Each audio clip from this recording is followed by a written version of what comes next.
The restaurant glowed golden. Wine glasses chimed to celebrate my daughter-in-law's new title. I stood at the host stand, my son right beside me. My daughter-in-law leaned in and said softly, sharp enough to slice the room open, "You were never part of this family." My son froze for a beat, then looked away. A few guests glanced over, some frowned, others pressed their lips in pity.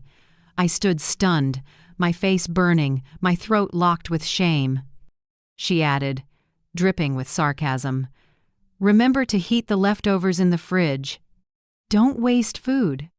I couldn't breathe thinking of the shirt I'd just ironed for my son this morning and the down payment on the house that's in my name. I let out a bitter laugh. As the promotion party music swelled behind me, I stepped outside, letting the Santa Fe night wind rake across my burning cheeks. Inside, the pain cooled, making room for a frightening, icy clarity. I went home, took off the old earrings, opened the safe, and pulled out the file I'd quietly kept for 3 years. And by tomorrow she would learn that some dinners are never reheated and some mothers, when they fall silent, are just beginning to collect every debt. If you're still listening, tell me where you're watching from. Every comment you leave is another mark in this journey. And if this story has touched you, don't forget to hit like so it can reach even further. My name is Caroline Pierce, 63, living in Santa Fe, New Mexico, in a cream-colored 2-story house I helped my son buy 3 years ago. That night, with the Mirador's music still echoing somewhere in my head, I sat at the kitchen chair, staring at my phone glowing with a text. "Suegra, remember to heat the leftovers in the fridge. Don't waste food." That line spelled out plainly meant, "Mother-in-law, remember to heat the leftovers in the fridge. Don't be wasteful." No, thank you. No exclamation point. Just a cold command, like I was the help. I looked around the kitchen where everything shined, every tile one I had picked myself. All of it bought from my savings after selling the small house where my husband died. Back then, Ethan told me, "Mom, sell the old house. It's too lonely by yourself. Come live with us, Madison and the kids. It'll be happier for everyone." I believed him. I believed I was stepping into peaceful years close to my grandkids, cared for and loved. But tonight, in this bright kitchen with that message blazing on my screen, I understood. I had never belonged to this house. I stood up and took a deep breath. No crying, no shouting. I began clearing the table, each motion like gathering the last pieces of my pride. Glasses rinsed, towels hung, stovetop wiped dry. I opened the fridge, looked at the half-eaten rotisserie chicken and a few cold fries, and chuckled. Madison was right, I wouldn't let them go to waste, just not the way she imagined. I walked to my room and turned on the desk lamp. On the shelf sat a photo of my husband, Robert, who passed 8 years ago from a stroke. "Robert," I whispered. "I kept my promise. I've taken care of our son like you wanted, but maybe it's time I take care of myself again." His eyes in the frame were as gentle as ever, and I knew he would understand. I opened the safe and took out a thick, brown-bound file with worn corners. Inside was everything: bank statements, transfer receipts, a photocopy of the purchase contract, and most important, the property deed with my name. Caroline Pierce, not Ethan's, not Madison's. I'd kept it that way as a just in case, a cautious habit after a lifetime in accounting. Only I and attorney Harold Kemp knew this. I opened my old laptop and plugged in a silver USB. On it were 17 recordings I'd saved over the past 3 years, conversations I overheard when they thought I wasn't there. Madison had told a friend, "It's like having a free maid. She cooks, cleans, and watches the kids." I don't even have to thank her. No translation needed, every word cut like a blade. I didn't delete them, I saved them because I knew I'd need them one day. Then I opened another folder. Photos of receipts, statements, transfers, every dollar I'd spent since selling my old house. Each image was proof of a sacrifice dismissed. I dragged them all into a new folder named Freedom. Then I wrote a handwritten letter to Ethan, each word heavy as stone. Ethan, my son, love does not mean letting others trample you. I've been silent too long, and in that silence I lost myself. I'm leaving not out of anger but to survive. On the table are papers you need to read carefully. This house, son, is not anyone's trophy, it is my blood and tears. Read closely before you use the word family. Mom. I set the letter neatly on the dining table beside a copy of the deed and a stack of financial statements. Light from the glass pendant lamp splashed across the page, making the last line, "Read closely before you use the word family," gleam like a warning. Before I left, I opened the closet and took the deep blue suitcase Robert and I carried on our last trip to Maine. Inside, I packed a few clothes, my journal, medications, and our old wedding ring still shining. Then I looked around the room. Everything was oddly quiet. I walked to the kitchen, pulled the house keys off the hook, and gripped them tight. Not because I was afraid to lose them, but because I knew these keys would be my final statement. I am the only one with the right to enter this house. I picked up my phone, scrolled through contacts, and called Martha Lane, my closest friend for over 20 years, the one woman I trust. Her voice trembled when she heard me. "Caroline? Goodness, your voice sounds odd. Is everything okay?" "Martha, I need a place to sleep tonight. Just one night. You always have a room here. Come over. I'll make coffee." Her voice felt like a warm blanket on a cold night. I ended the call, then dialed Avery Pierce, my niece, an attorney specializing in family property. I'd hinted at a few things before, but tonight I was clear. "Avery, can you meet me tomorrow morning? We need to talk about the house. Aunt Caroline, of course. I'll prep the documents. 9 a.m. at my office, okay?" "Okay. And Avery, don't tell anyone. This stays between us." The last call was to Harold Kemp, who handled the transfer paperwork 3 years ago. His voice was gravelly but steady. "Mrs. Pierce, your documents are fully valid. That house is in your name. No one can transfer it without your signature. Thank you, Harold." I just needed confirmation.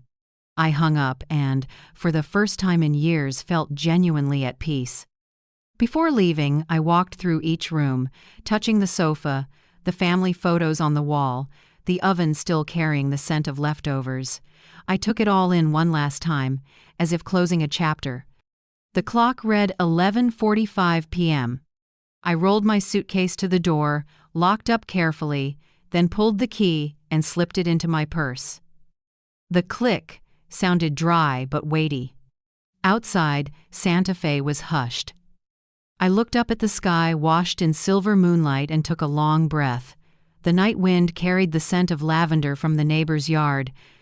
I started walking, each step lighter than the last, and inside I knew, tonight I'm not leaving to run, I'm leaving to take my life back. I turned to look at the house, the living room lights spilling through the window like empty eyes. I whispered, "Sleep well, my house." And as I stepped onto the sidewalk, my shadow stretched under the street lamp, carrying what remained, one mother, one suitcase, and the keys to reopen her own life. 3 years ago, I lost Robert, my husband, the man who shared over 40 years with me.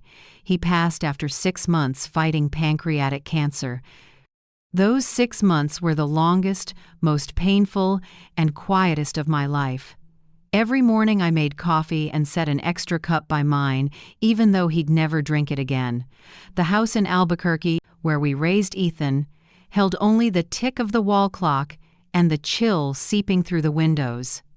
I got used to waking early, drawing the curtains, and murmuring, "Good morning, Robert," with no one to answer. Robert's funeral was on a skin-biting February day. Everything slid by like a slow-motion film, the scent of white chrysanthemums, church music, Ethan's hands on mine without warmth. Madison stood next to my son in a black coat, face properly solemn but eyes far away. She laid a bouquet of roses on the casket and said softly, "Rest in peace, Mr. Pierce." It chilled me. Mr. Pierce, not Dad. A small distance, just enough to pull my heart down. After the funeral, I returned to our old two-story place in Albuquerque. Every room was a memory. The burn mark on the kitchen table from the time Robert forgot the stove, the living room wall where Ethan once scribbled with crayons, the armchair where Robert read the paper every Sunday morning. Everything was there and empty. I cooked less, ate less, spoke less. Time sifted like sand through the old hourglass, and sometimes I wondered if the world might forget I still existed if I stayed still long enough. 2 weeks later, Ethan and Madison visited. They brought tulips and a lemon cake Madison called homemade, though I recognized the bakery taste. They sat in the living room, speaking gently, trying to sound caring. I knew they worried, but Ethan's eyes held something else, as if he'd come not just to see me, but to deliver a rehearsed line. "Mom," Ethan began, his voice soft but hesitant. "Madison and I bought a place in Edgewood near my work. It's big backyard and there's a room just for you. I don't want you living alone in this house forever." Madison smiled, her fingers lacing with his. "That's right, Mom. We're worried you're too lonely. Come live with us like a real family."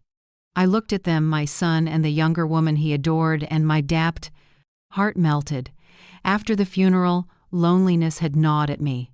The idea of living with them, hearing the kids laugh, cooking dinner every night, it made my eyes sting. "Are you sure?" I asked quietly. "I don't want to be a burden." Ethan grinned. "Burden? Mom, this house is your home too. We'll live together just like before." Those words, warm as they sounded, became the beginning of everything. Madison pulled out a printed packet saying they were short about $120,000 for the down payment to hold the house. "The market's insane," she said with an awkward laugh. "A little more, and we're there." Ethan looked at me, eyes pleading. "Mom, I know you have some savings. If you sell this house, we can cover the down payment. Then you move in with us, you won't have to worry about anything." I sat silent for a long time. This was the place where Robert and I started with nothing. Every corner was our effort, our memories, our breath. But looking at Ethan's eyes, hearing him say "we," I saw our family reborn after grief. So I nodded. 3 months later, the Albuquerque house sold. After expenses, I had exactly $120,000, just enough for the new place in Edgewood. I went to attorney Harold Kemp's office, the man Robert and I had worked with for years. He peered over half-rimmed glasses, voice firm. "Caroline, if all this money is yours, I recommend the house be in your name. You can transfer it to Ethan later, but for now, protect yourself." I was surprised. "But it's my son's house. I'm just helping them buy it." Harold gave a small, sad smile. "Trust me, Mrs. Pierce. Help, yes, but keep the paperwork clear. The world changes faster than people's hearts sometimes." I took his advice, and maybe that was the wisest decision I ever made. On signing day, Ethan read every clause. When Harold asked, "The temporary owner of record will be Caroline Pierce, correct?" Ethan answered immediately, without hesitation. "That's fine, Mom. This house is ours." Ours. I remember those 2 words. They made me trust, relax, believe nothing could shake a bond between mother and son. The Edgewood house was brand new.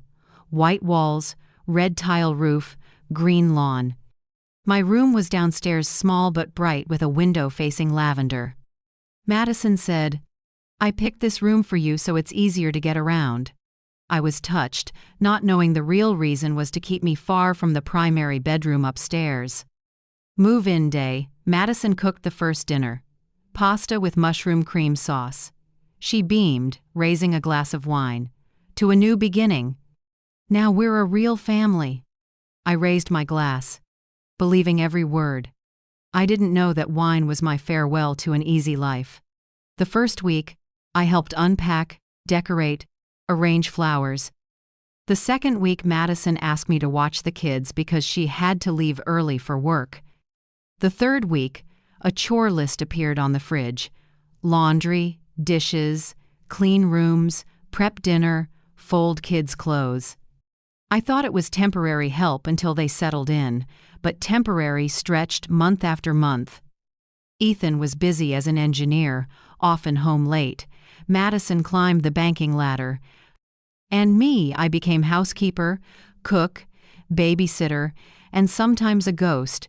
Mornings, I woke at 6 a.m., brewed coffee, made breakfast. Madison left in office wear with expensive perfume. Ethan tossed out, "Thanks, Mom," and vanished with her. Afternoons, I did laundry, cooked dinner, helped the kids with homework. At night, I heard them talk in their room, sometimes arguing, sometimes laughing, and I lay in bed staring at the ceiling, telling myself, I'm living with my family. I should be grateful. But gratitude thinned into fatigue, then into emptiness. No one asked if I slept well, ate anything, or needed an eye checkup. Only the chore list got refreshed weekly, written, in red marker, slapped onto the fridge. Once, I forgot fabric softener. Madison reminded me in a voice light as silk and just as cold, making my face burn. "Caroline, I know you're older, but the house still needs discipline, right?" I stayed quiet.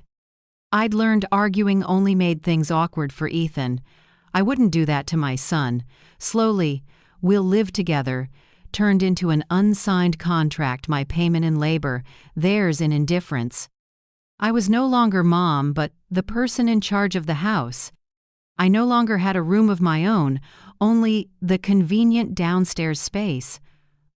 I wasn't asked for opinions, only assigned tasks. Even so, I believed thought it would change when Madison eased up, when Ethan noticed, when the kids grew. I was wrong. It took 3 years to understand. I wasn't living with them. I was working for them in the very house I'd bought, with my own money. The trap I stepped into made no snap. It closed with sweet words, convincing smiles, and a seemingly harmless promise. We'll live together, I believed. And 3 years later, that belief became the weapon that hurt me most, yet also the thing that would help me win. Every morning the alarm rang at 5 a.m. I got up quietly, careful not to make the wood floors creak. Madison didn't like unnecessary noise. I brewed coffee for Ethan, made breakfast for Noah, 9, and Ellie, 6 fried eggs, toast, orange juice, always to each child's portion. As I set the plates down, Madison stepped out, white shirt, pencil skirt, heels ticking like a metronome. Her expensive perfume flooded the kitchen, drowning the smell of fresh coffee. She never said hello. She kissed the kids and reminded, "No sugar for Ellie, Mom, remember?" Then grabbed her bag, giving me a glance like you'd give a fixture. The door shut, the perfume hanging in the air, making it hard to breathe. Ethan was different. He was as gentle as ever, but gentleness had hardened into silence. Every morning when I poured coffee, he said, "Thanks, Mom," eyes glued to his phone. Words turned to habit, not feeling. I told myself, he's busy, let it go. But my heart pinched. Maybe nothing is lonelier than being spoken to by someone you love in a voice of obligation. I cleared the table, gathered dishes, washed towels, straightened rooms, tasks chained together with no days off. I used to think helping your children was joy until I realized joy exists only when you are thanked.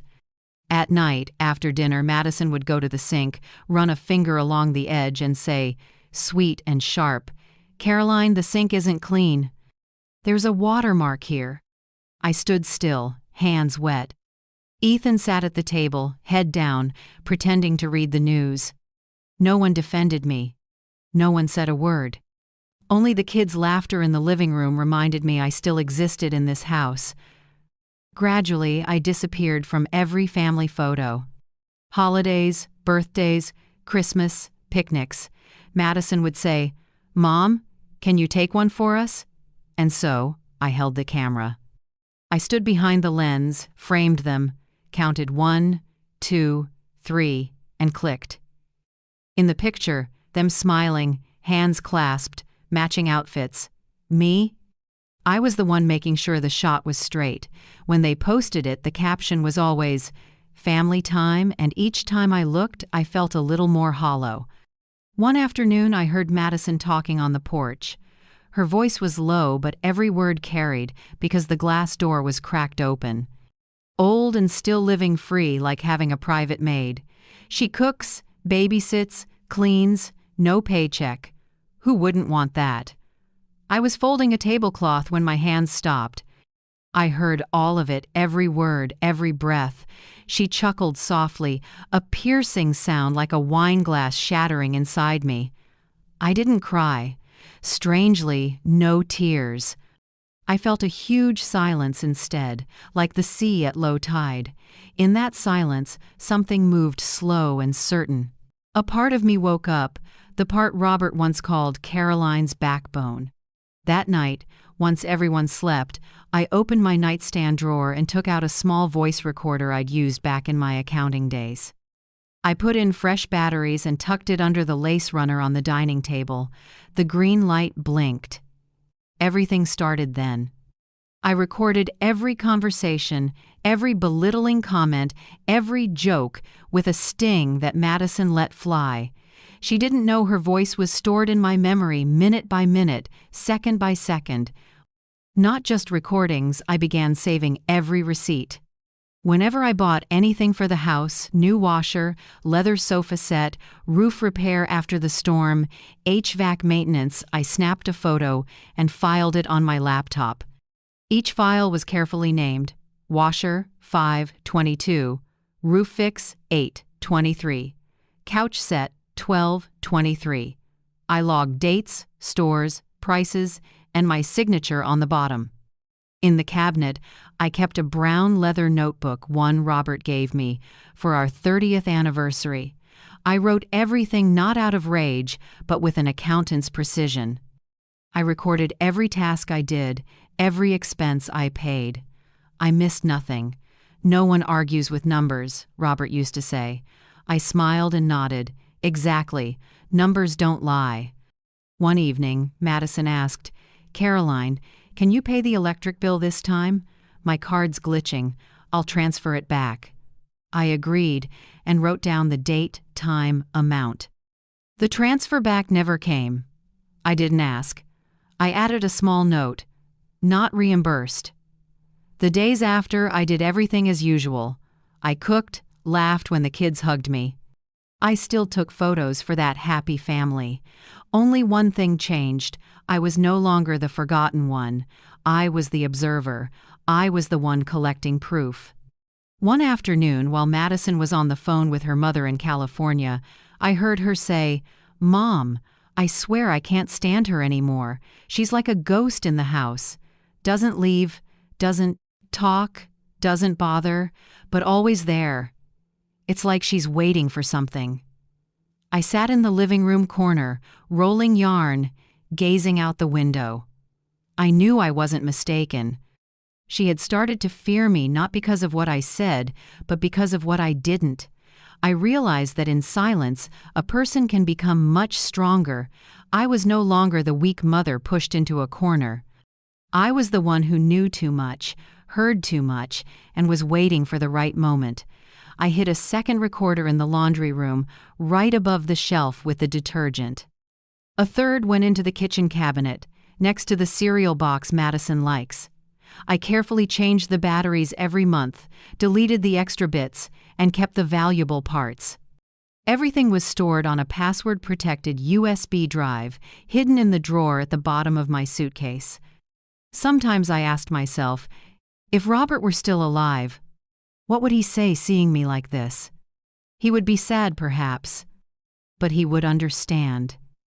Because I didn't do this out of hatred, I did it to survive. I still went to the market, still brought flowers home for the dining table, still cooked full dinners like a devoted mother. But when the afternoon light spilled through the window and lit up the family time frame on the wall, all I saw was a blank space where I should have been. No one took a single photo of me. No one asked, "Do you want to be in the picture?" I slowly vanished from every trace of my own family, as if I had never existed.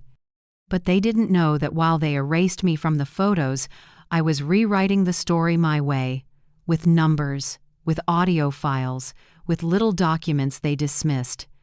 And then one day, when there was enough, I knew I would no longer be the one holding the camera.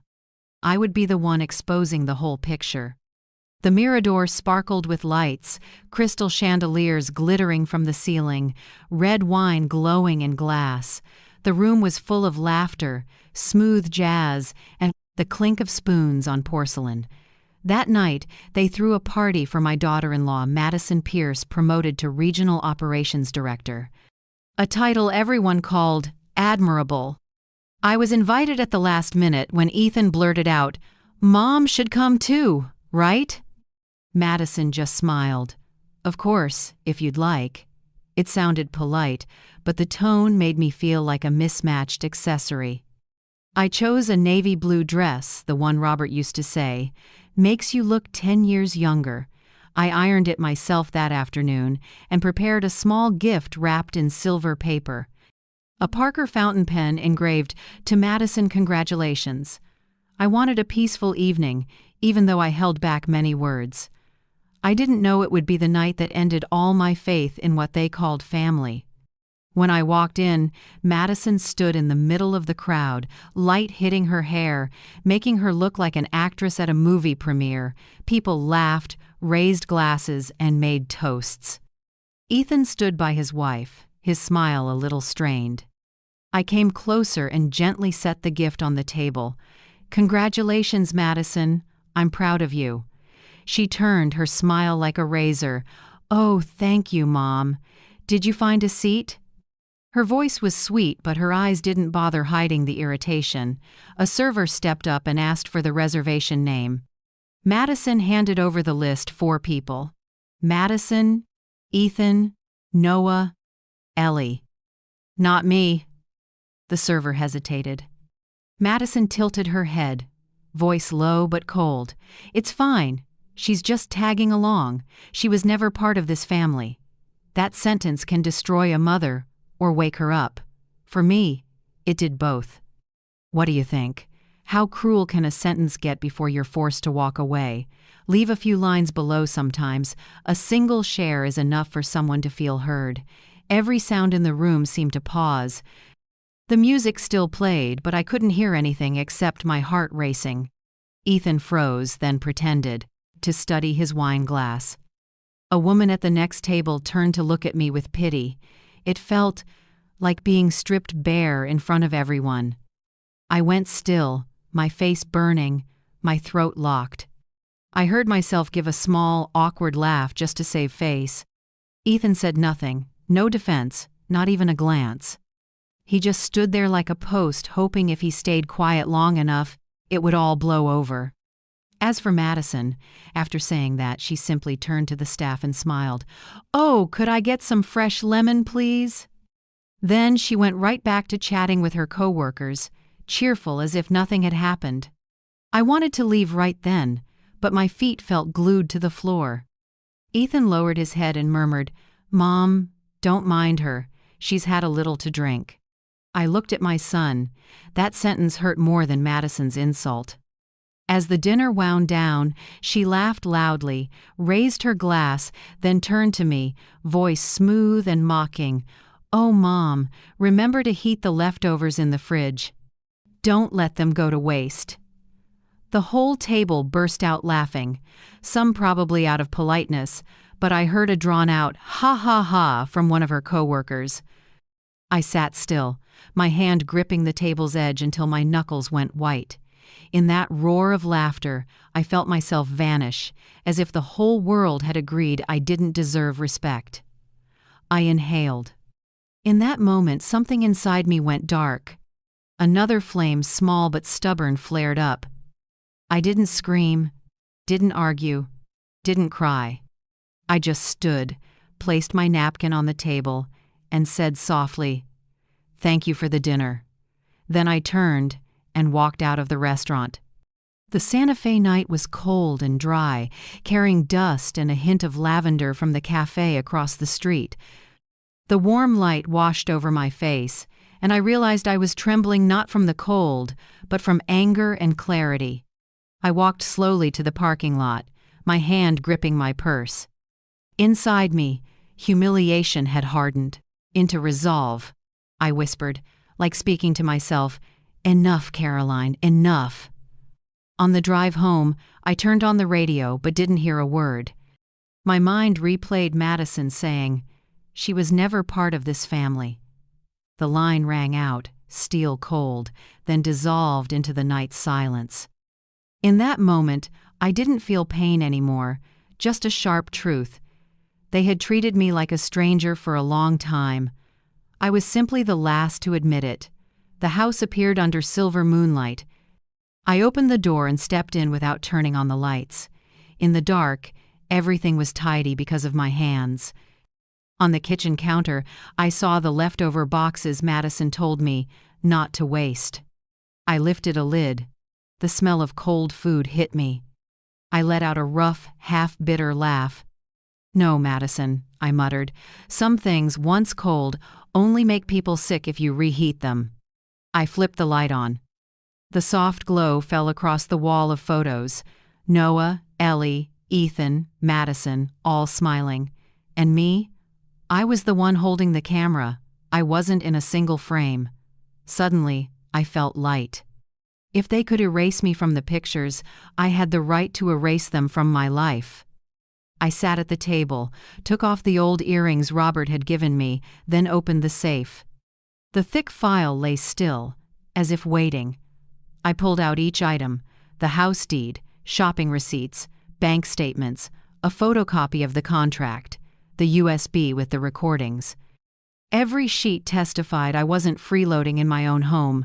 I arranged everything neatly in a document pouch. Then I opened my laptop and checked the backups. Everything was there: phone recordings of Madison, photos of bills I'd paid, emails I'd sent the roofing company.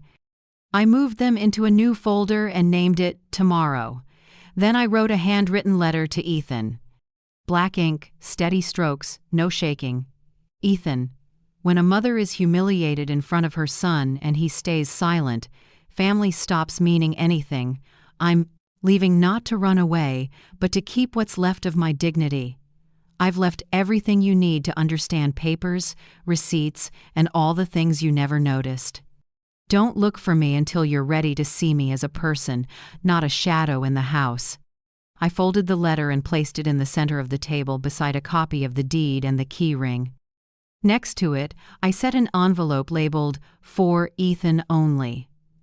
I stood and walked the house one last time. The curtains I'd washed that morning still smelled fresh. The teacups on the shelf sat exactly where they should. I touched the stair rail, then paused at the window where I used to watch Noah play in the yard. Everything was peaceful, but none of it was mine anymore.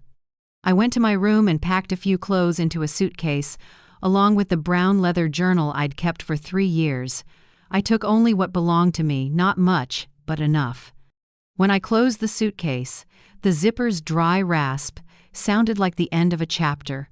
Before leaving, I looked around one last time. I didn't cry. I just whispered, "Goodbye, my house, the last time I'll call you that." I rolled the suitcase onto the porch and turned on the outside light. The glow spilled over the steps I used to scrub every morning. I locked the door, pulled the key, and slipped it into my bag. The click landed clean and final. The Santa Fe night was cold and dry, lifting a few loose strands of hair. I pulled my coat tight and walked, each step lighter than the last. On the empty street, the streetlights stretched out, my shadow trailing behind like a ribbon. I looked back at the house one final time, the living room light still spilling through the window like hollow eyes. I smiled. Tomorrow, when they come home, they'll find the lights on, the table bare, and a thick envelope in the center. They'll learn some dinners are never reheated, and some mothers, when silent, are just beginning to take everything back. That night, the clock read 1:20 a.m. when their silver SUV rolled into the driveway. The engine cut out, replaced by laughter still tinged with wine and lipstick. Madison laughed loud, her voice high and thin, slicing the Santa Fe night like a narrow blade. "Did you see her face? God! Tragedy on two legs!" Ethan didn't answer, only cleared his throat. The door swung open, the porch light spilled across the tile. The house was pitch black, except for that light the habit I'd kept so they wouldn't trip coming home late. Madison stumbled over her own sandals and snapped, "Couldn't she pick up all this junk? It's always a mess." She flicked the switch. The kitchen lit up. But in that moment, her smile froze. The living room was empty, unusually still. No washer running, no smell of leftovers, no clatter of me tidying like every night. The house was clean, orderly, and lifeless. Ethan looked around. My door was ajar, the bed neatly made, the closet empty, only wooden hangers left and a small sticky note. "Thank you for making everything clear." On the dining table, centered under the warm light, sat a cream envelope. Madison frowned. "What's this?" Ethan stepped forward, hands shaking as he opened it. Inside were three things: a detailed breakdown of my financial contributions over the past 3 years, a small silver USB labeled "For Ethan," and a copy of the house deed with Caroline Pierce standing out clearly under owner. Ethan unfolded the first sheet. The numbers were typed carefully, exact to the cent. Down payment, $120,000. Roof repair, $14,500. Sofa purchase, carpet cleaning, HVAC maintenance, $8,900. Utilities, taxes, and other support, $41,200. Total, $185,600, all in my name, with receipts attached. Ethan stared at the total, his face draining. He muttered, "No way." Madison snatched the paper, skimmed it, and let out a flat laugh. "Oh, please," she counted every penny. Typical old folks, always thinking money buys affection. Ethan didn't answer. His grip tightened until the edges crinkled. He leaned down, plugged the USB into the laptop. The screen lit up. The first file name appeared. Madison, call 923, MP3. He hit play. From the speakers came Madison's voice, clear, cold, and smug. "Just push her into a cheap nursing home and it's done. Your mom's weak. No one's going to check paperwork. Then sell the house, split the money. That'll cover us for a year." Another woman asked, "What about Ethan?" Madison scoffed. "He's easy. Say a few lines about my sacrifice and he'll buy it." Men. The room went dead silent. Ethan sank into a chair, eyes wide, his face colorless. Everything he'd believed defended, kept quiet to keep the peace, turned around and tore him up. Madison stood frozen, then suddenly shrieked, "That's edited! I never said that! She set me up!" Ethan turned to his wife, his eyes empty. "But that's your voice, Madison. No mistaking it. Even the way you laugh. That men line." Madison stepped back, trembling. She tried to raise her voice, as if volume could drown fear. "You believe her over me? You know what she's like, always playing the weak, pitiful act." Ethan didn't reply. He only lowered his head and opened the second file. Madison's voice again, even clearer. "If she gets sick, even better. One competency certificate is enough to have him sign the house over." Ethan let the laptop fall shut and bent forward, hands on his head. For the first time in 3 years, he saw his wife stripped bare, terrifyingly so. The air congealed. Madison stepped forward and grabbed his shoulder. "Ethan, listen. It's not what you think." He shook her off, voice ragged. "Not what I think? For 3 years my mom lived here, did everything, paid for almost all of it, and you called her a burden? Do you know she's never taken place for it? A single dollar from you?" Madison went silent. For the first time, she had nothing to say. The house sank into heavy quiet. Small footsteps sounded on the stairs. Noah, hair messy and eyes sleepy, stood at the railing. "Where's Grandma, Dad?" Why is it so dark? Ethan turned back, attempted a smile, but his voice cracked. Grandma went to rest for a while, buddy. Behind him, Ellie rubbed her eyes, sniffling. I didn't say goodnight to Grandma. Madison turned away, arms crossed tight, avoiding the kid's eyes. Ethan could only nod, then shut the laptop. He folded the papers and slipped everything back into the envelope. Outside, the night wind kicked up. The curtains stirred. Moonlight slid through the gap, landing on the line, Caroline Pierce, owner, printed clearly on the deed copy. Madison saw it and went pale. She stepped forward, yanked the page up, and shouted, "She can't do this! This house is ours!" Ethan spoke softly, almost a whisper. "No, Madison, it's hers." Attorney Harold said it from the start. "I just never thought we'd need that." She stood still for a few seconds, then threw the page down, voice tight with fury. "Fine. Let her try. She thinks she can beat me?" But for the first time, her voice shook. Noah walked up to the table, picked the fallen paper, and looked up. "Grandma left this letter for you, Dad?" Ethan nodded, took the envelope back, and tucked it carefully into the document box. "Yeah, buddy. Let Dad hold on to it, okay?" The boy nodded and quietly headed back to his room, leading his sister. The kid's door clicked shut. The house fell into silence. Ethan sat motionless for a long time. Madison turned toward the balcony, panic in her eyes. On the dining table, a wine glass tipped, dark red spilling out, creeping toward the page with my name like a blood-red exclamation mark. As for me, I was asleep on Martha Lane's old sofa.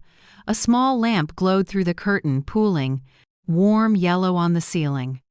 Martha tucked a blanket around me and whispered, "You okay, Caroline?" I smiled, my voice low and light as air. "I'm okay, Martha. For the first time in 3 years, I'm sleeping in a house where no one tells me to scrub the sink." Outside, the Santa Fe night breeze drifted through her lavender garden, its soft scent spreading through the room. I closed my eyes, my eyelids growing heavy.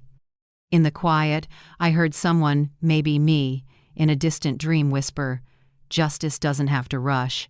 It only needs to wait for morning." And so, after 3 years of being a shadow in my own home, I slept in peace, the first sleep in freedom. The next morning, Santa Fe sunlight angled through Martha's window. The smell of fresh coffee and toast filled the living room. I sat on the chair, cupping a hot mug, watching the first rays crawl across the wooden wall. For 3 years, I'd always woken early, but this morning, for the first time, I woke without having to serve anyone.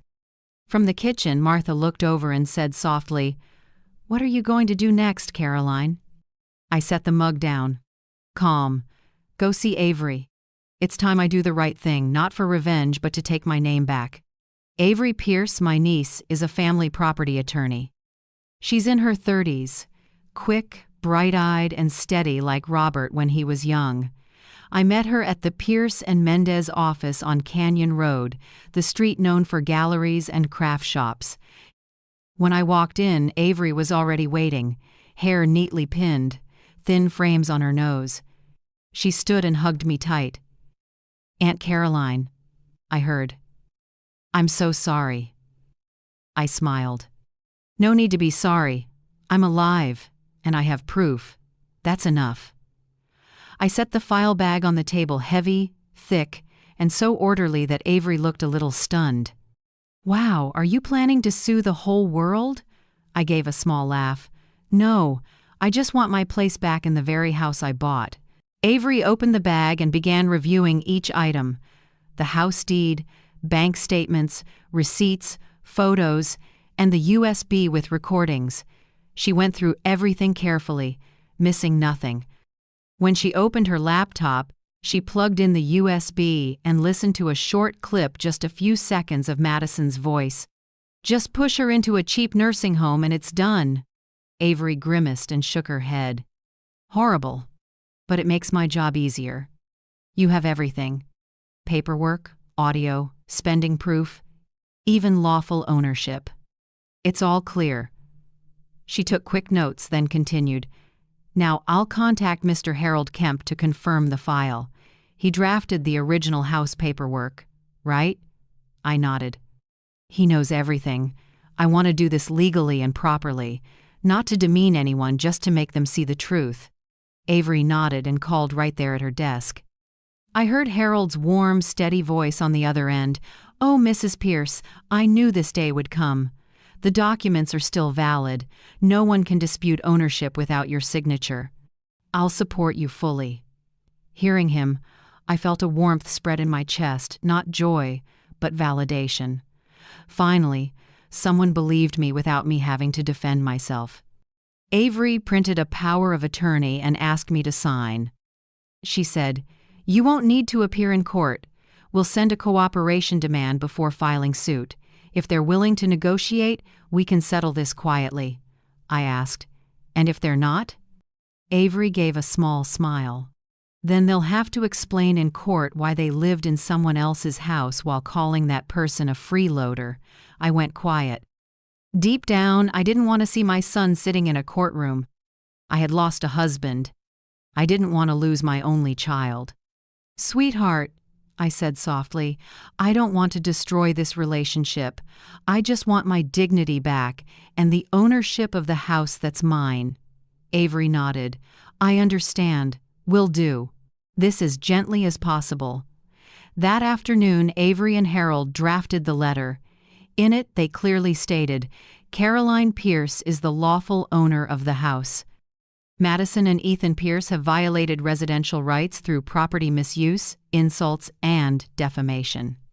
Caroline Pierce is not seeking immediate eviction, only a signed cooperation agreement, asset acknowledgement, and an end to all insulting behavior. The letter was sent by email, CC'd to both Madison and Ethan. When I signed my name at the end, my hand was steady.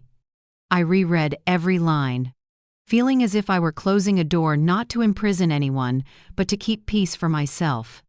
About an hour later, my phone buzzed. A text from Madison.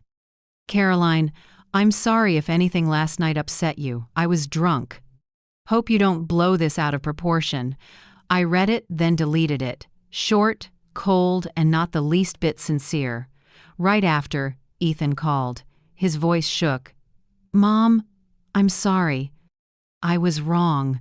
I didn't think it would go this far. I just want you to talk to me. Please don't get lawyers involved."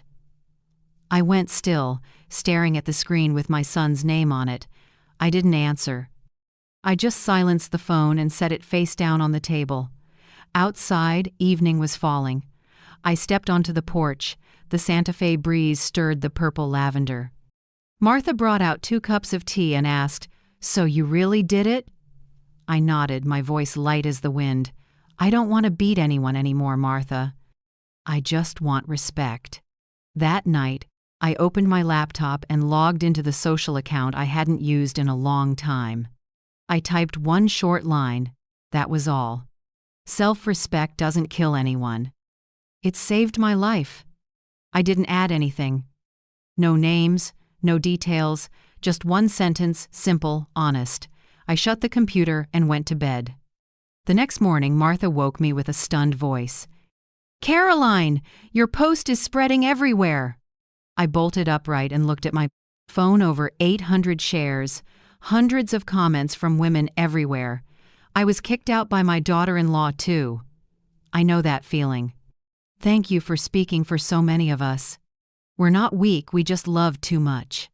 I sat quietly and read each line, feeling both sad and warm. Some women were older than me, some younger, some just sent a heart emoji, but I knew they understood. All my life, I thought if I stayed silent long enough, people would recognize my kindness. Now I understand. Staying silent too long only makes people forget you ever existed. I brewed tea, took it to the porch, and watched the sunlight spill over distant mountains. In my mind, those women kept appearing: mothers, wives, people labeled extra. I realized my story wasn't just about a house. It was about a generation of women forgotten for being too patient. Martha sat beside me and held my hand. See, Caroline, you didn't just reclaim a house, you're helping the whole world see their worth. I smiled and looked into the distance. No, Martha, I just told my story. They're the ones waking up. I took a deep breath, let the dry Santa Fe air fill my chest, and closed my eyes. In that moment, I felt free not because I had won, but because I had dared to speak. And for the first time in years, I didn't feel like a forgotten mother. I am Caroline Pierce, a woman who stood up, not for revenge, but to be seen. Attorney Harold Kemp's conference room was on the 4th floor of a small building on Central Avenue, where the scent of old wood mixed with coffee in a strangely calming way. Light from a large window slanted across the oak table, reflecting off neatly stacked files so orderly it felt almost solemn. I sat at the head of the table, facing Ethan and Madison. They arrived together but sat far enough apart to make the air between them colder than the Santa Fe morning outside. Madison wasn't made up like usual. She wore a crisp, white shirt, hands clasped tight on her lap. Ethan looked worn out, stubble on his chin, dark circles under his eyes. To my right was Avery, my niece, calm face, sharp eyes. Next to her sat Harold Kemp, in his familiar gray suit and half-rimmed glasses. He poured me coffee, his voice low and gentle. "Mrs. Pierce, everyone's here. Shall we begin?" I nodded, warming my hands on the cup. Avery opened the first file, her voice clear and decisive. "This is the summary of Mrs. Caroline Pierce's financial investments in the Edgewood home, totaling $185,600, including maintenance, repairs, and property taxes. Additionally, Mrs. Pierce is the sole lawful owner, confirmed by New Mexico property records, date signed, July 4, 2022. Madison looked up, her eyes flickering, maybe hoping this was just a bluff. But Harold slid her a copy of the deed and said, "This is the original on file at our office. Mrs. Pierce holds full title, no co-ownership, no third-party guarantee." Silence stretched. Ethan looked at the paper, then at me, his face draining. "Mom, you've been on the title this whole time?" I nodded slightly. "Yes. Harold advised it since the purchase funds were entirely mine. I didn't want to boast, and I never intended to keep it forever, but now, maybe this is the only way we can talk honestly." Ethan lowered his head, hands clasped. I could see confusion and shame in his eyes. He didn't look up when Avery continued. "So today we're presenting 3 options so both sides can reach an agreement without court." Harold opened another file and slid it to Ethan and Madison. His words slow and precise. Option 1. Return the house to Mrs. Caroline and move out within 60 days. Option 2. Buy the entire house at current market value. We have a preliminary valuation of about $510,000. And Option 3. Establish conditional co-ownership. Mrs. Caroline holds 60%, you hold 40%, with conditions set by her side. Ethan looked up, voice tight. "What conditions, sir?" I looked at my son, then to Harold. He nodded for me to speak. "The conditions are," I began, steady, "I retain the right to rent out my 60%. I don't want to live together anymore, but I want the house maintained. If you want to stay, you agree all costs and obligations will be split by ownership share." Madison pressed her lips, ready to snap back, but I went on. "And one more thing. Ethan, you and I will do family therapy for 6 months once a week to rebuild communication. Madison, you must do individual therapy. Avery will refer someone. You need to face your insulting, controlling behavior." Madison shot to her feet, eyes blazing. "You're turning this into a joke." "I don't need therapy, I just—" Avery cut in, calm but icy. "If you don't agree, we'll file suit and seek removal from the property. Mrs. Pierce has ample evidence of insult and threats." "I don't think you want that in your legal record, Madison." The room went silent again. The wall clock ticked loud enough to count breaths. Ethan took Madison's hand and said quietly, "Madison, stop. I've been wrong for too long, At least let Mom have some peace." Madison looked at him, exhausted, like someone after a long war. She sat down, head lowered, voice hoarse. "Fine. I agree." Harold nodded and opened the draft agreement. "There's also an addendum. If any party living in the house violates respectful conduct toward tenants or co-owners, a forced sale of the entire property takes immediate effect. Proceeds will be split 60-40. I looked at the paper and felt everything fall into place. No more back and forth, no payback. Fairness now lived on paper, backed by law, no longer depending on anyone's goodwill. Ethan signed first, his hand slightly shaking. Madison signed next, biting her lip. When it was my turn, Harold slid the pen to me. I took it, looked at Caroline Pierce on the signature line, and signed. For the first time in years, my hand didn't tremble. When the pen clicked down, I heard Harold exhale softly. "That's it. Everything's within the law now. No one can dismiss you again, Mrs. Pierce." I nodded. "I don't need their reverence. I just need them to stop." The meeting ended in quiet. Ethan stood and walked toward me. He looked at me a long time, eyes holding something broken and something trying to mend. "Mom, I'm sorry. I let this go too far. I'll do therapy. I promise." I looked at my son and said gently, "Do it for yourself, not for me." Madison said nothing. She only dipped her head, eyes on the floor. For the first time, I saw no arrogance there, only fear and regret. I gathered the files and thanked Harold and Avery. Before I reached the door, I turned back to both of them, my son I'd raised with everything I had, and the woman who once made me feel useless. I felt no anger, no victory. Only a deep quiet settling into my chest, like early spring wind over the desert. Outside, Santa Fe's sky was clear, sunlight pouring gold on the sidewalk. I stopped at a small flower shop down the block and bought a bundle of lavender. Martha always said, "Lavender softens everything." Maybe today was the first day I truly believed that. I looked toward the distance, where the road led back to a house that had been a battleground, now clearly defined by signatures and truth. I took a long breath, a small smile on my lips. Not the smile of a winner, but of someone who got herself back.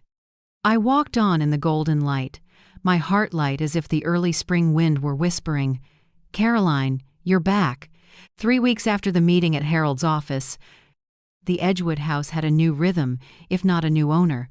I didn't move back, but I kept my 60%, as agreed. I decided to rent out my share so the house wouldn't sit empty, and so Ethan and Madison would learn to live with others, no longer free to dominate the space. My first tenant was Angela Brooks, a 39-year-old high school teacher who'd recently lost her husband. She had 2 children, Marcus, 13, and Lila, 9, both well-mannered and sweet. When Avery sent me their file, I read every line, then smiled. They weren't wealthy, but they were kind, and I believe that's worth more than any deposit. On move-in day, I was there not to supervise, but to witness a new start. Santa Fe was bright, with a soft breeze through the sage along the fence.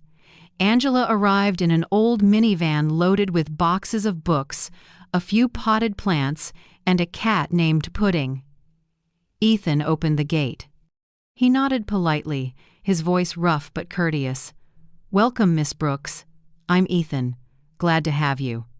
Angela smiled, warm and genuine. "Thank you. We'll do our best to keep the house as clean as new." Madison stood behind Ethan, her face stiff as stone. She forced a smile, lips tight. I saw the strain in her eyes, a person used to ruling her space, now having to share it. When Angela came over to me, she held out her hand. "Thank you, Mrs. Pierce, for giving us this chance. We're truly grateful." I took her hand, my eyes softening. "Just call me Caroline, and don't thank me, just live kindly. That's enough." Madison shot me a quick look, a crooked smile. I turned to her, my voice light but clear. "And you, Madison, call me Caroline too. Mom isn't necessary anymore." That sentence froze the air for a few seconds. Ethan said nothing, and Madison gave the tiniest nod, eyes down. I said no more, just helped Angela carry a few boxes. That afternoon the house filled with footsteps, laughter, and the rustle of packing paper.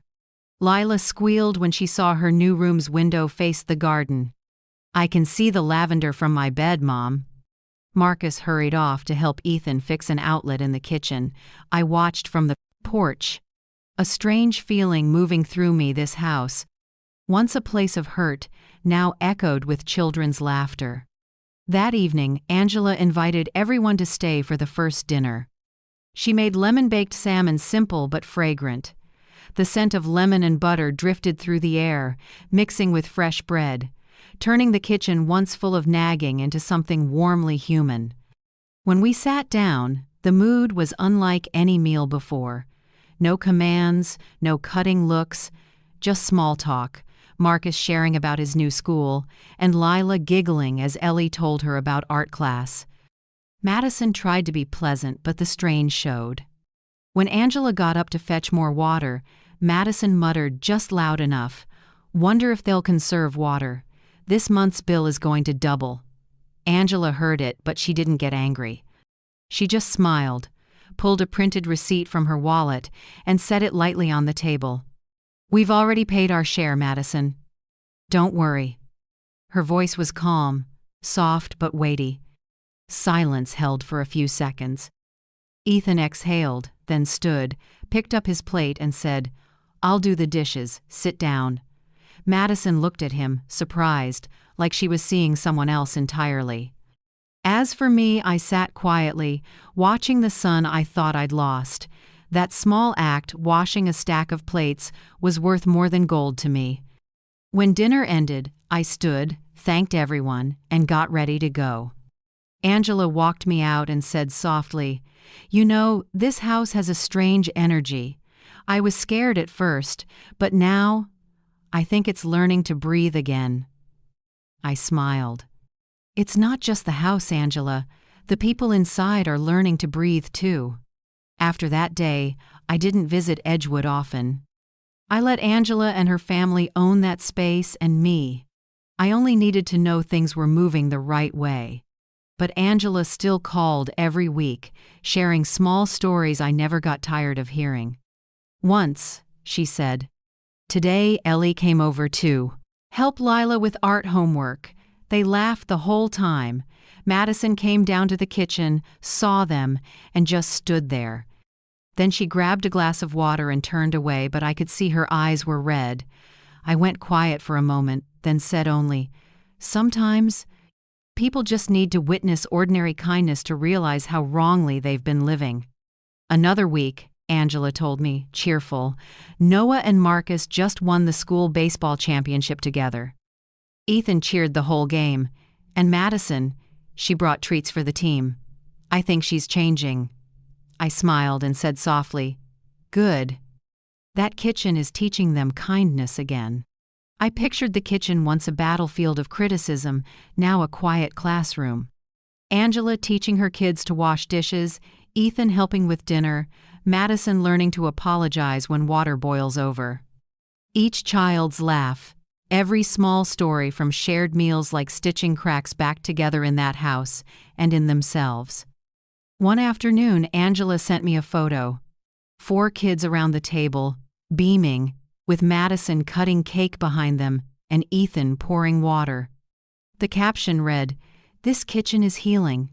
I stared at it for a long time. Not out of pride or gloating, but because I recognized the most miraculous thing in any story. Kindness can grow back, even on old ground. One afternoon, while I was watering plants on Martha's porch, Angela called. Her voice was light as air. "Caroline, I just wanted to say thank you. If you hadn't believed in us, that house wouldn't have had a chance to become a home again." I laughed. "No, Angela. Thank you for making it a home. I only rented out bricks you breathed the soul back in." That night, I sat by the window, watching the golden lights blur along the empty street. Inside, I felt a strange peace. I no longer lived in that Edgewood house, but I knew it was alive, teaching people how to love and respect. Outside, the wind carried the scent of lavender, the scent I once thought belonged to loneliness. Now it just made me smile. I whispered, as if to myself. Indeed, sometimes the deepest lessons are taught in the kitchen, and the tuition for them is the years we kept quiet. I closed the window and turned off the light. The Santa Fe night softened warm and gentle, like the arms of life itself, soothing me, a mother once forgotten, now seen, heard, and understood. The therapy office was in a small building on Cerrillos Road, downtown Santa Fe. Outside, blazing yellow maples. Inside, the air full of lavender oil and pine. On the wall hung a small, carved wooden sign. Healing doesn't erase the past, it teaches us how to carry it. I stared at that line for a long time before the door opened. Doctor. Helen Moore, a family therapist in her 50s, had a kind face and sharp eyes. She gestured to 2 chairs facing each other, with a small table and fresh flowers between them. Ethan sat on the left, and I on the right. No one spoke for the first few minutes. Helen smiled gently. We'll start with the simplest thing. Ethan, can you say why you stayed silent all this time? Ethan drew a deep breath. I saw his shoulders tremble. He spoke slowly, voice rough, as if every word dragged along a shame. Because I was afraid, Mom. Afraid of losing my wife, afraid the family would break, afraid of confrontation. I thought if I stayed quiet, things would fix themselves. But I didn't know. Silence is a form of betrayal, too. I didn't speak right away. Helen looked to me and nodded for encouragement. I spoke in a low, even voice. As for me, I hurt because I was forgotten, not because of lost money or a lost house, but because each morning I woke up and felt invisible in the very family I nurtured. I cooked, I did laundry, I kept the peace, yet no one looked at me as a person anymore. Helen wrote a few lines, then said, You're both telling the truth, but truth alone isn't enough.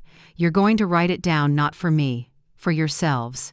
A sincere apology letter. No defenses, no blame, only facts and feelings. I looked at Ethan. He nodded. That session ended in silence, just the scratch of pens and the sound of breathing. I saw my son's eyes redden as he folded his letter. The following week, Helen asked us to read our letters to each other. Ethan unfolded his page, hands shaking. Mom, I hurt you with my silence. I didn't defend you because I was a coward. I let you be humiliated when all I had to do was speak. I forgot you taught me to stand tall and tell the truth. I'm sorry I let fear grow bigger than gratitude. I don't know if you can forgive me, but I want to start over, not to bring you back home, but so you'll know I'm still your son. I stayed quiet for a long time. Helen nodded toward me. I opened my letter and read slowly, word by word.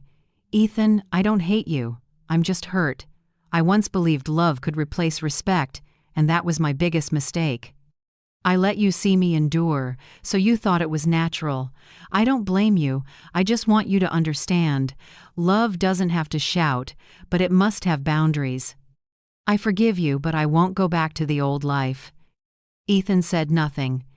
He just nodded, eyes wet. Helen smiled. That's a beginning.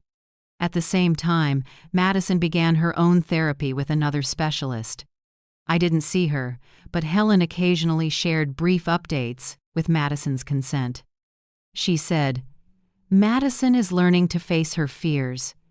She fears poverty, being looked down on, falling short of her mother-in-law.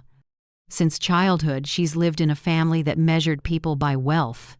That fear made her try to control everything.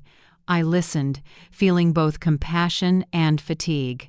I said softly, Tell her I don't need her to be perfect. I just need her to be human, not the best, not the winner. Helen looked at me and smiled. Maybe you're teaching Madison something her own mother never did. In later sessions, Ethan and I began to talk more. Sometimes I cried, but they weren't bitter tears, just release. I told my son, "Ethan, I will never return to that house as a housekeeper. If I visit, I'm a guest. I need boundaries, and you have to learn to respect them." He nodded and said very quietly, "I understand, Mom, and I will." After that, I noticed something change. Each morning, as I made coffee, my phone rang, Ethan calling, "Hi, Mom, have you had breakfast?" At first I laughed, thinking he dialed the wrong number. But he called every day sometimes just to ask whether I preferred tea or coffee. A small thing, but it warmed me.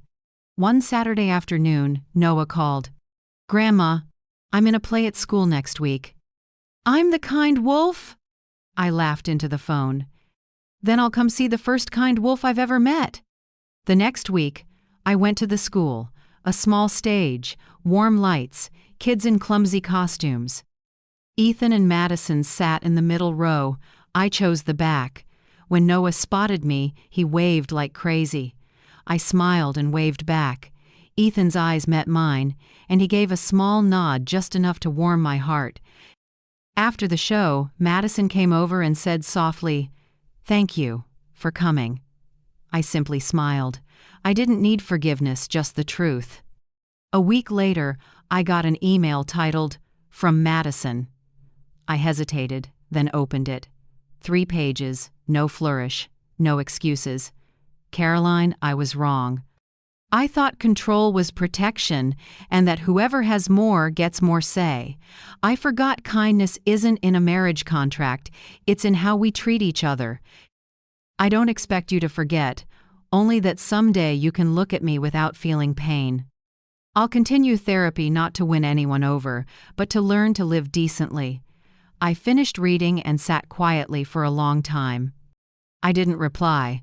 I saved the letter not to threaten, but to remind myself people can change, if they truly reflect. The next morning, I stopped by a small shoe shop on the corner. I bought a new pair of sneakers in teal, the first pair I'd bought for myself in years. The clerk asked, "Going walking?" I smiled. "Yes, starting tomorrow morning." And I did. At sunrise the next day, I laced up and stepped onto the gravel trail behind Martha's house.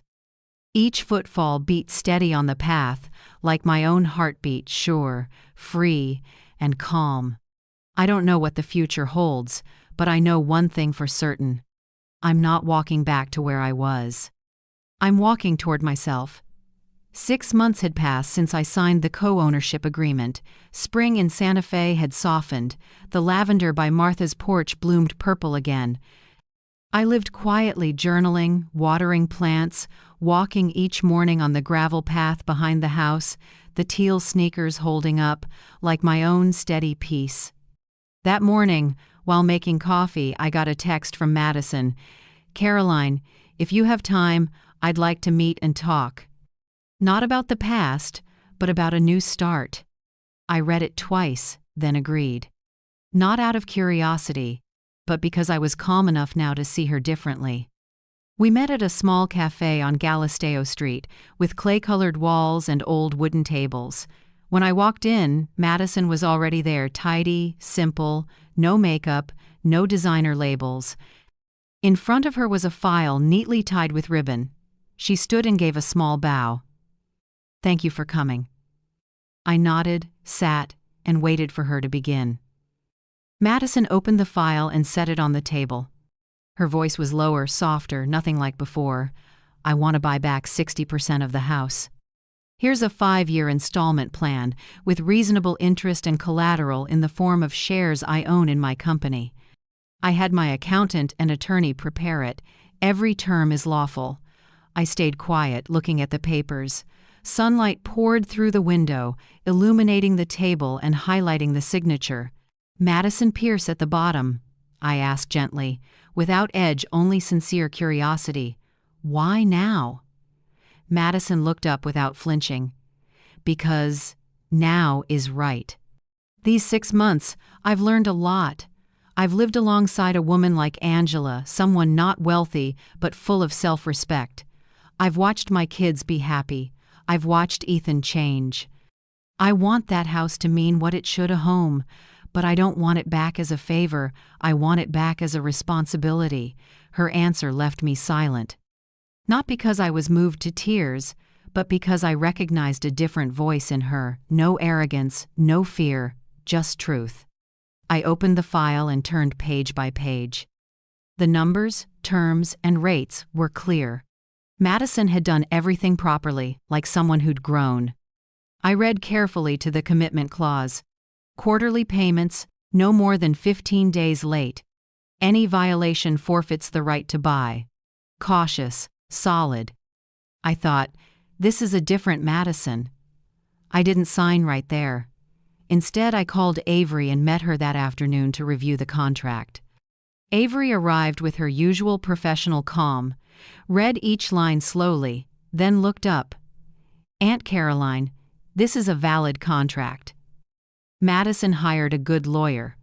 The terms protect both sides." She smiled lightly. "Are you going to agree?" I nodded, then said quietly, "There's one last condition I want to add." The next day, we met again at Harold's office to sign. Ethan came, looking calmer and more grounded than before. Angela came too, holding a small bouquet she handed me. "We'd like to stay on as official tenants if that's okay. The house is steady now, the kids have friends, we truly see it as home." I smiled and laid my hand over hers. "Angela, you made it a home, of course." Madison sat waiting for my new condition. I looked at her and spoke lightly but clearly. "I'll sign, but I want one condition. Everyone in the house will have dinner together at least once a month. Not to show off, not to control, just to remind each other a home exists only if its people sit down together." Madison looked at me for a long moment, then picked up a pen and wrote that line into the addendum in a neat slant. "Family dinner once a month." She signed and slid the paper to me. "Agreed. We owe the kids that." I looked at Ethan. He nodded, eyes full of gratitude. Harold finalized everything, then handed me the pen. "Anything else you want, Mrs. Pierce?" I shook my head and smiled. "No, I have enough." I signed clean, firm, steady.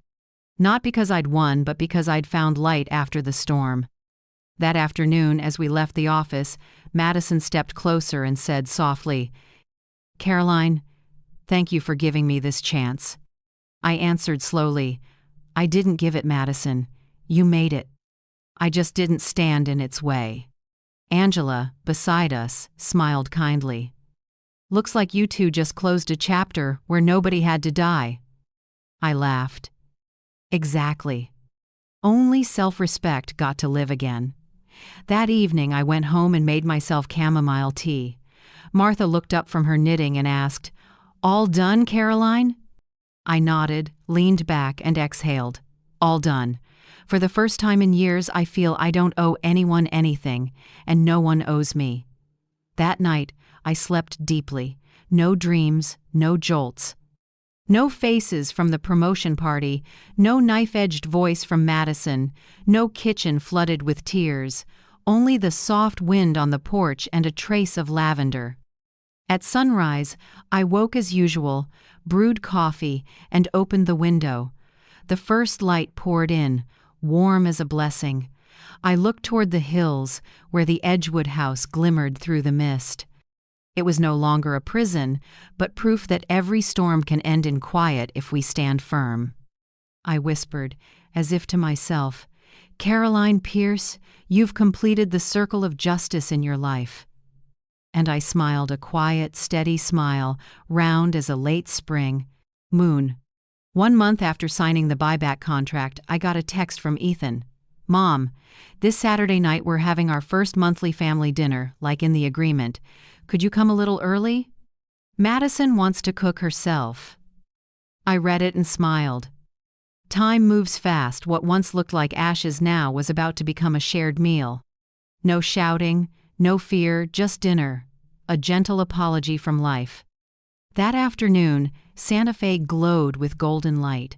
I wore a beige linen dress and brought a jar of lavender from Martha's garden. Driving to Edgewood, I felt unusually calm.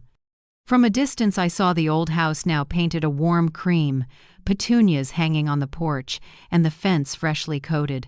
It looked different, like the people inside. The door opened. Ellie ran out first, ponytail high, chirping. "Grandma Caroline is here!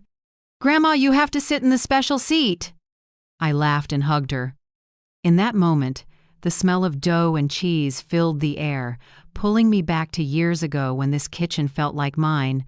But this time, I walked in as a welcomed guest. In the kitchen, Madison wore an apron, hair in a bun, hands dusted with flour. On the table sat a lasagna straight from the oven, the cheese edges slightly burnt. Angela stood beside her, laughing. "A little char is right. I told you my recipe is never perfect, but it's always memorable." Madison laughed too, a bit shy. "Then tonight should be very memorable." I looked at the pan, rich and fragrant, blending with garlic bread. Maybe the house had never felt this warm. Ethan set the table while Noah and Marcus chased each other, arguing over seats. I sat in the chair by the window where I used to place myself during lonely mornings 3 years ago. Today, on the seat, lay a small handwritten card. "For Grandma Caroline." I brushed my fingers over it and smiled. I finally had a true place in this house.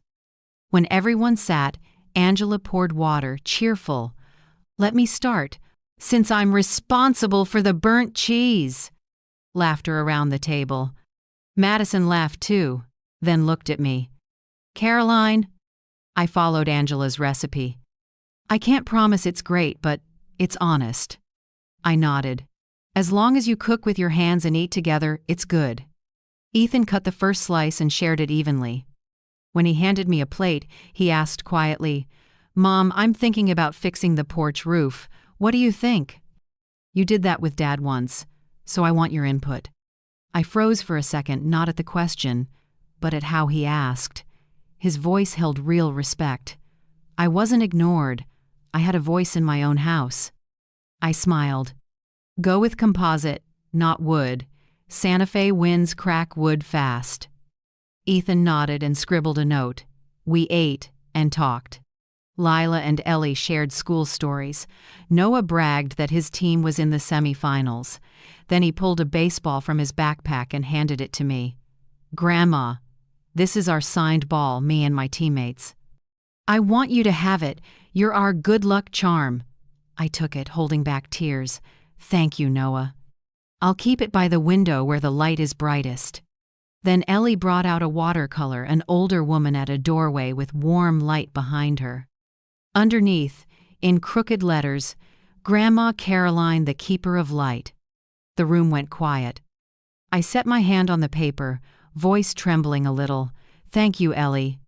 That light isn't mine, it belongs to this house. I just helped it not go out." Warmth returned. Laughter rose again. Madison sat across from me, something different in her eyes, no tightness, just honesty. She set down her fork and spoke slowly, clearly. "Caroline, I want to say this in front of everyone." She turned to Ethan, then the kids. "I'm sorry. I belittled you and hurt you. No reason is enough to excuse it. I just hope to relearn how to be a decent person." No one spoke for a few seconds. I looked at her and nodded. "No. More words needed." "What matters is you said it." Madison bowed her head, and Angela patted her shoulder, smiling. Then Angela looked at me and raised her glass. "I want to say something. To me, Caroline is a wind anchor. She doesn't pull anyone down. She keeps those around her from being blown away." I laughed softly. A wind anchor, sad and beautiful at once. "Thank you, Angela." The meal ended with kids singing off-key, clinking cutlery, and laughter filling the kitchen. There were no victims or villains anymore, only people learning to live kindly again. The next afternoon, Avery stopped by with the first installment payment from Madison. She set the envelope on the table and smiled. It's small, but on time. Harold says this is a start to what the legal world calls restorative justice. You did what many only talk about. I smiled, taking the envelope without opening it. I don't need to know how much. I just need to know they kept their word. That evening, I posted a new photo. 2 families. Me, Ethan, Madison, Angela, and the 4 kids around the dinner table. Warm light on laughing faces. For the first time, I was in the picture, not holding the camera. My caption, "Respect warms a home, not blood." Within minutes, hundreds of comments and shares. I didn't read them all. I set the phone down, sipped tea, and looked at the image, the light gentle now, no glare, no hidden pain. I opened the envelope and saw Madison's first check. Not large enough for the electric bill, maybe a few potted plants, but the relief went to my bones. That night, moonlight spilled through my window as I closed my eyes. I knew forgiveness doesn't erase the past, but it opens the door for the future to breathe. And in the steady rhythm of my own breath, I saw clearly at last I'd lived long enough to witness what I believe in.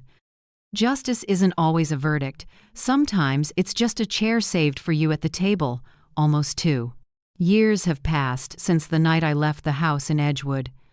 My life now is small, calm, and just enough like my 3rd-floor apartment overlooking Santa Fe's Plaza, where mornings are full of sun and evenings fill with street guitars.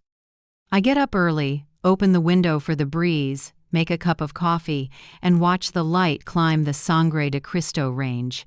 Far-off church bells ring, mixing with the smell of toast from the corner cafe. My life isn't loud anymore.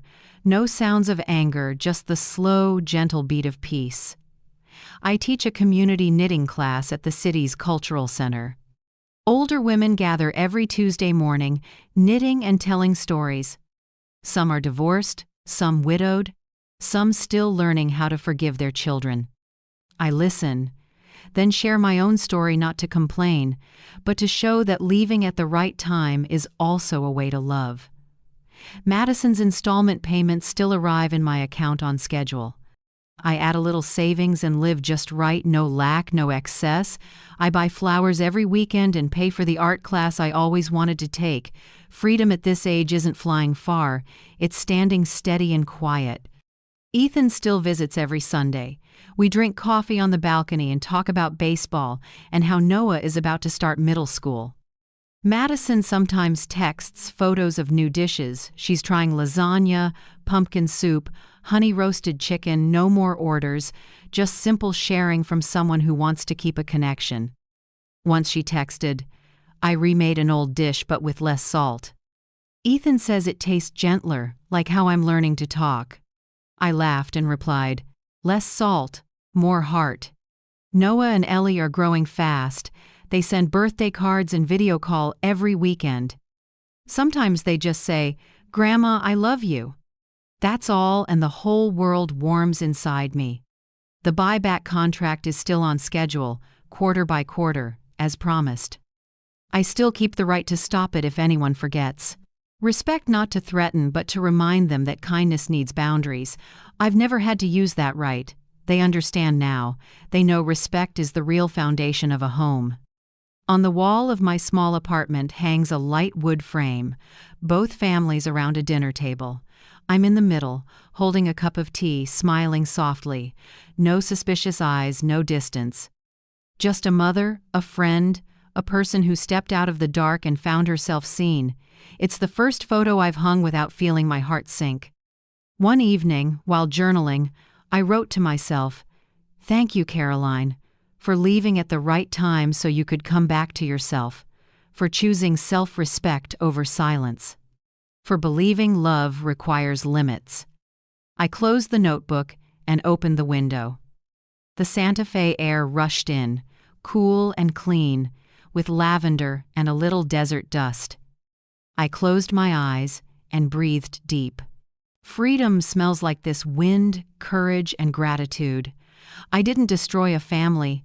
I made them relearn how to love with limits, with gratitude, with respect. They're still a family. The difference is that now they listen, apologize, and hold on to each other with honesty. I used to be the mother pushed away from the table. Now I'm the one in the middle, listened to and called by name, not because I changed them, but because I changed how I stand. Every morning when the first light pours in, I smile again. Others might just see an old woman living alone in a small apartment, but I know I'm living in a house built of self-respect. If you're still here with me, thank you, truly. Not everyone stays to the end of a story, especially a story about soft wounds the family hurts so many of us have known. If you're hearing this now, somewhere in your heart you probably know what it feels like to be forgotten, dismissed, or to be strong when no one stood beside you. I want you to know you're not alone. Wherever you are, quiet room in New York, a small house, in Texas, or across the ocean if you're listening, I already feel accompanied. Leave me a comment and tell me where you're tuning in from, so I can imagine how far this voice has traveled and how many hearts it's touched. And if this story gave you a bit of warmth, or reminded you of the value of respect, courage, and love with boundaries, please like, comment, or subscribe. Not to count views, but so stories like this can keep being told for everyone trying to stand steady in their own storm. Because sometimes a single shared word is enough to warm a heart that's been cold for a very long time.